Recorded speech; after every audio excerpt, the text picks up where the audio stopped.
نحمدہ ونصلی علی رسولہ الکریم۔ فضائل صدقات، اللہ کے راستے میں خرچ کرنے کے فضائل۔ اعوذ باللہ من الشیطان الرجیم، بسم اللہ الرحمن الرحیم۔ قل لعبادی الذین آمنوا یقیموا الصلاة وینفقوا مما رزقناہم سرا وعلانیۃ من قبل ان یأتی یوم لا بیع فیہ ولا خلال۔ سورہ ابراہیم آیت 31۔ ترجمہ: جو میرے خاص ایمان والے بندے ہیں ان سے کہہ دیجئے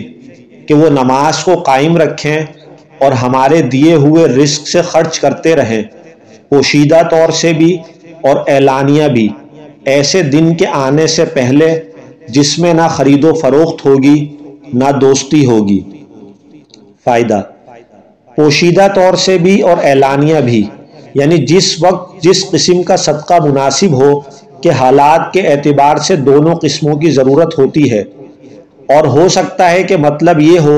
کہ فرض صدقات بھی جن کا اعلانیہ ادا کرنا اولیٰ ہے اور نوافل بھی جن کا اخفاء اولیٰ ہے، جیسا کہ آیت شریفہ نمبر 9 کے ذیل میں گزرا، اور اس دن سے مراد قیامت کا دن ہے جیسا کہ آیت شریفہ نمبر 6 میں گزرا، اور نماز قائم کرنا سب سے پہلی آیت میں گزر چکا ہے۔ حضرت جابر رضی اللہ عنہ فرماتے ہیں کہ ایک مرتبہ حضور اقدس صلی اللہ علیہ وسلم نے خطبہ پڑھا، اس میں فرمایا، لوگوں، مرنے سے پہلے پہلے توبہ کر لو، ایسا نہ ہو کہ موت آ جائے اور توبہ رہ جائے، اور مشاغل کی کثرت سے پہلے پہلے نیک اعمال کر لو،